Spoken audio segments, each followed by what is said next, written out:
Good afternoon, everyone. It's good to be back, and we're excited about the privilege to meet. And this afternoon, we want to go to the book of Matthew, Matthew chapter number 4. We want to read from verses 8 to 11, and this is right smack in the middle of where Jesus is having an encounter with the devil, what we know as the temptations of Jesus. And the third one is when he begins to talk about this. Again, the devil took him up to an exceedingly high mountain and showed him all the kingdoms of the world and their glory. And he said to him, all these I will give you if you will fall down and worship me. Then Jesus said to him, away with you, Satan, for it is written, you shall worship the Lord your God, and him only shall you serve.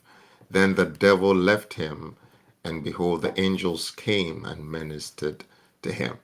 Now, we've been looking at worship for this month, and we've been talking about worship being a journey, with worship becoming a bureau of exchange. We're looking at worship as your service pipeline. We're also looking at worship as never devoid of your internal and personal involvement, and not just the acts that you do.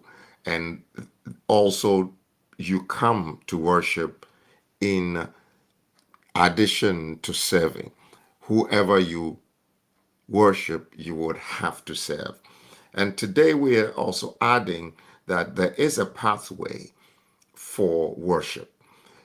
So here we see an offer being made to Jesus that if you would if you would worship me, if you will bow down and worship me, then this is the offer on the table.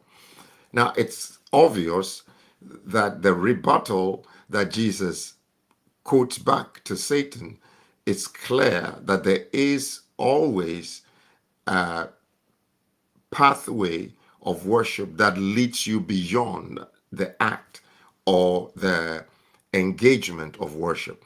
Now, worship is seen here as a submission, uh, acquiescing, a complete yielding to the authority of who you are worshiping, hence giving you the privilege to be able to receive from and to become a representation of.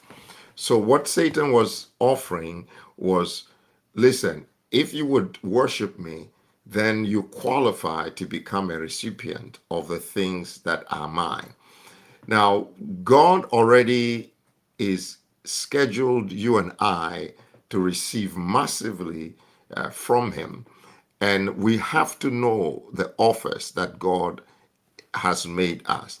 We have to know the pathway that our worship brings us to, the things that accrue to us as part of our worship, or else anyone else can offer you a substitute and then you would be switched. But I believe from today that every one of us would begin to look into the things that are due you as you worship God, the things that God promises and is made clear as part of the journey of our worship. So, for example, in Exodus 23:25, he says, so you shall serve the Lord your God, and he will bless your bread and your water. So you serve, and he blesses. And he says that I will take sicknesses away from the midst of you. So there is no serving of God that does not come with the added blessing. This becomes part of some of the details that you and I ought to be aware of so that no one can offer us anything less. And for those of us that have been in the process of worshiping Him in spirit and in truth, those of us who are aware of submitting ourselves and lending everything we have to God. Our bodies are a living sacrifice, holy and acceptable unto Him, which has become our reasonable act of worship. That we would see it not something that we do for nothing, but see it as something that God Himself wants to bless us. Remember, God operates a reward system. He says that he is a rewarder of those who diligently seek him. So as you engage in worshiping him personally and in the activities of your worship, in your submitting to him, in your bowing to him, in your prostrating to him, in aligning to him, what you're doing is getting yourself ready to receive, to become an extension of God, to become a representation of God. And may this bureau of exchange that is part of the protocols of our worship, may you be a participant of. And may the blessing that God has scheduled for you, may you never be denied. I pray that the blessing in knowing who you worship and what your worship entails becomes your portion. And let all the benefits become evident. And may you be a source and a pointer of many to the God that you serve. God bless you. Have a phenomenal rest of the week. And I look forward to the testimonies. Serve God in your constituents and be a worshiper of the Almighty God. And may others follow